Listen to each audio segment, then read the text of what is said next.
I first watched Neon Genesis Evangelion in late 2015, just a few months after I first properly got into anime. I had very narrow and strict sensibilities back then, and was only really interested in quote-unquote dark, mature stories, with a big focus on character work. So after reading up a little on what others had to say about the show, I figured it would be right up my alley and decided to give it a go. I quickly found out that I hated it. I didn't hate it for many of the reasons that others tend to hate it, though. I recognized and acknowledged pretty easily that it was a good show with some great direction and writing, but the problem for me personally was that it was almost too effective at keying us into the struggles of these broken characters, and it hit home a bit too much. Longtime subscribers of this channel may remember a video I posted in the spring of 2017 entitled I Don't Like Neon Genesis Evangelion, which initially blew up but was taken down from YouTube for reasons out of my control. The video has since been made publicly unavailable, but the gist is that I related a little too much to the psychological agony that the characters experienced in the story. I was never bullied or abused or anything like that as a child, and I'm very lucky to have had an amazing upbringing. But everyone has struggles, and this show opened up a wound that I thought had healed, and it was a bit too painful for me. Though I did realize that the ending of the series was a decidedly positive and hopeful one, the journey there was very uncomfortable, and I couldn't help but take negative feelings away from the series, through no fault of its own. I had clearly not fully recovered from the pains of my adolescence, and couldn't help but dislike Eva for making me feel this way, while obviously not holding this against it in terms of quality, and while knowing that this didn't make it a bad show at all. I didn't give it a score because these complex feelings I had towards it could never really be properly communicated with a number in the way that I could score basically every other piece of media I've experienced. Although, something that I didn't really say at the time was that the extent to which it made me feel those things couldn't be anything but a great compliment to the visceral nature of the presentation and of the writing. In response to that video, quite a few asked me if I had considered rewatching it to see if my feelings had changed. I had indeed grown a lot in terms of my tastes in anime, and in terms of just being a human being in the year and a half since my first watch, so I decided to give it another try. And what I experienced on my second watch of Eva was an ironically overwhelming amount of indifference. I don't know for sure, but my best guess is that in response and compensation to the painful experience of my first watch, I unintentionally over-adjusted and emotionally buffered myself from the story. I watched in a very detached way. I didn't immerse myself and instead kept a safe distance away and didn't engage with it in the way it, or any other story, deserved. Ironically, it's very similar to the hedgehog dilemma sentiment that Misato talks about in episode 4, about people maintaining safe distances to avoid pain. I finished the watch, decidedly unsatisfied, gave the show an 8 out of 10 for being undeniably impressively constructed and presented, and more or less closed the door on it. I was basically forcing myself to try and enjoy Eva in a counterproductive way for the second time around, and that led to a robotic experience. The circumstances just weren't right. After that, when asked about why the story wasn't a favorite of mine, I would give some vague answers of not really connecting to it and having minor problems with the plot and the flow of the show that I had no ability to properly substantiate.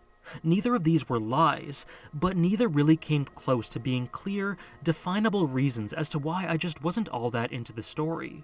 And that bugged me, because Eva really seemed like something I should have adored now that I thought that I had gotten past my personal issues, and it felt like I was being deprived of something special. But I just chalked it off to one of those things.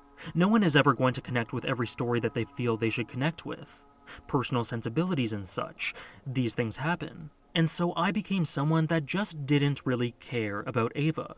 I really enjoyed the characters of Kaji and Misato, but otherwise I just had no strong feelings on the show, and coldly declared it to be well made on a technical level. And looking back on it now, it's a bit of a shame that I spent the following 3 years so apathetic to such an influential work. But in all honesty, I kind of needed this time away from it, so I can't really complain all that much. Enter spring 2020 and the emergence of COVID-19, quarantining, and social distancing, and I found myself with more time than I knew what to do with. I played some awesome games and did a lot of video work, but eventually I was struck with a fleeting fancy to give some Hideaki Anno stuff a try. I checked out Karekano and absolutely adored it, and then decided after more than 3 years that perhaps I was ready to properly enjoy Eva, or maybe I still wouldn't enjoy it, but I felt a temptation to give it a shot. This time I went into it very relaxed, with high hopes but no real expectations, and from episode 1, I loved it. I wasn't really able to binge it, and I wanted to allow each episode to digest after watching, but I had such a great time just engaging with the material in a very positive way that I never felt capable of before. I finished it within a few weeks and proudly decided that it was a new favorite of mine, for too many reasons to list. While I don't believe that it's totally unblemished, I think the show is absolutely wonderful, honest, emotionally rich, weird, visceral, striking, and empathetic. I appreciate everything it is and everything it tries to do, and I'm now able to view it not from the perspective of an outsider looking in, but as someone who genuinely loves it. It's a great feeling, and I'm so glad that I decided to give it one more try. And I can't pretend to know all the reasons why the stars aligned, but they just did. To be absolutely clear, obviously no one is wrong for not connecting to any given story, and I wasn't wrong for simply not being into Eva the second time. But I was wrong for the way that I approached it. Thanks to me sort of forcing things, it just came to me at a point in my life where I couldn't pick up what it was putting down.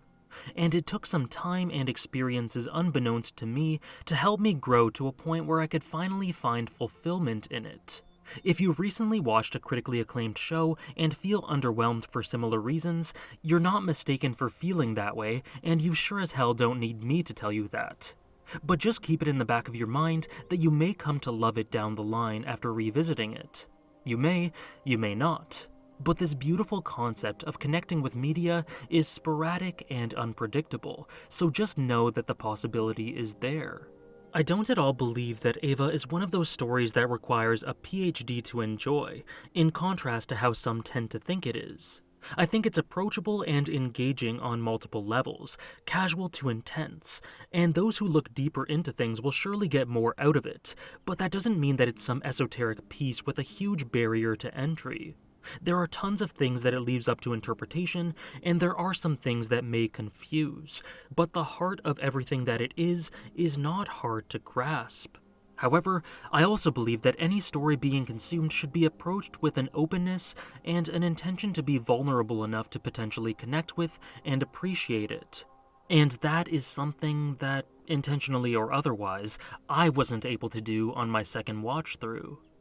I believe that if you're a little bit open-minded to the awesome eccentricities of the writing and presentation, and if you can handle the plot being communicated through some vague implications at times, you could find yourself loving it regardless of how deeply you decide to analyze and reflect on it. You undoubtedly need to pay a great deal of attention, but it's not this huge, towering, intimidating story that shuns the average viewer. That's just my experience, though, and my opinion on it. But those who have taken the time to analyze it no doubt know how deep the rabbit hole goes, and as such, I don't really have much to say about the story, presentation, and themes themselves. I couldn't hope to bring something incredibly new and unique to the table for an anime that has been religiously analyzed and discussed for 25 years, at least not so fresh from the first watch-through of it that I enjoyed. It's not that I don't have anything to offer, but I just don't have anything to say about the story that hasn't been said already by those who have put much more thought and time into it than me. I'm just a fan, sharing my appreciation and experience, and hoping that it's worthwhile for at least a few people. So if I could be so bold, I think the prevailing thing I want to say with this video is just be open to giving things that you didn't connect with another shot once some time has passed to give you some new perspective. Experiences change us and alter what we value. Time passes and we gain the capacity for enjoying things that we once didn't. If you're someone who doesn't like Eva all that much, I hope that this video has given you a bit of a temptation to give it, or basically any other story that this could apply to, another try. If you're someone who loves Eva, well then, I just hope me prattling on has provided you with at least a little bit of enjoyment or value. Many thanks for watching.